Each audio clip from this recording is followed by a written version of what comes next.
దశాబ్దాలుగా బత్తిని కుటుంబీకులు ఎంతో పవిత్రంగా ఉచితంగా అందిస్తున్న ఈ జీవకారుణ్య ఔషధాన్ని స్వీకరిస్తే ఆస్తమా పూర్తిగా నయమవుతుందని రోగుల గట్టి నమ్మకం.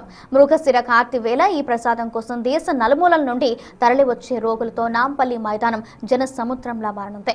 అయితే చేప ప్రసాదంపై మరిన్ని వివరాలు మా ప్రతినిధి రానా అందిస్తారు.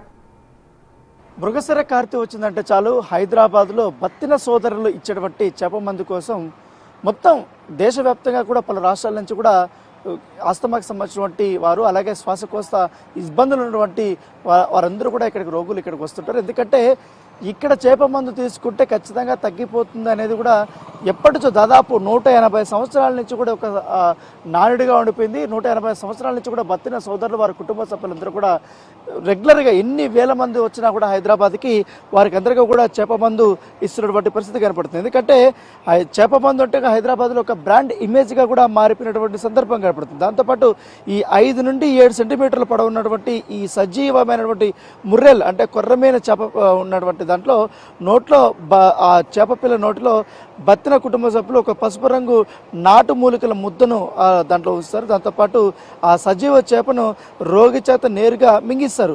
సో అలా మింగించడం వల్ల సజీవంగా ఉన్న చేప రోగి గొంతు గుండా లోపలికి వెళ్ళినప్పుడు తన తోక రెక్కలను ఆడించడం వల్ల శ్వాసనాళాల్లో పేరుకుపోయిన కఫం కరిగిపోతుంది. దాంతోపాటు మూలికల ప్రభావంతో అస్తమా వంటి వ్యాధుల నుండి శాశ్వత ఉపశమనం లభిస్తుందనేసి కూడా ఇక్కడ ఉన్నటువంటి రోగులు వారు అనుకుంటారు. దాంతోపాటు ఎక్కువగా శాకాహారుల కోసం ఈ మూలికను బెల్లంతో కలిపి కూడా ఇస్తారని చెప్తారు. దాంతో ప్రతి ఏటా హిందూ క్యాలెండర్ ప్రకారం మృగశిర కార్తె ప్రవేశించిన రోజు అంటే జూన్ 8 లేక జూన్ 9లలో ఈ ప్రారంభమై నిరంతరంగా దాదాపు 24 గంటల పాటు కూడా ఇది సాగుతుంది. ఈ కార్యక్రమం కోసం హైదరాబాద్లోని ఇప్పుడు మనం చూసినట్టు ఎగ్జిబిషన్ గ్రౌండ్ అనేది రెడీ అయింది. సో 1845లో ప్రారంభమైనటువంటి ఈ యొక్క చేప మందు పంపిణీ ఇప్పటి వరకు కూడా నిరాటంగా కూడా కొనసాగుతున్నటువంటి పరిస్థితి కనపడుతుంది. ఎందుకంటే ఈ ప్రసాదం తీసుకున్న తర్వాత సుమారు 3 గంటల వరకు ఎలాంటి ఆహారం కానీ నీళ్లు కూడా తీసుకోకూడదని కూడా చెప్తుంటారు.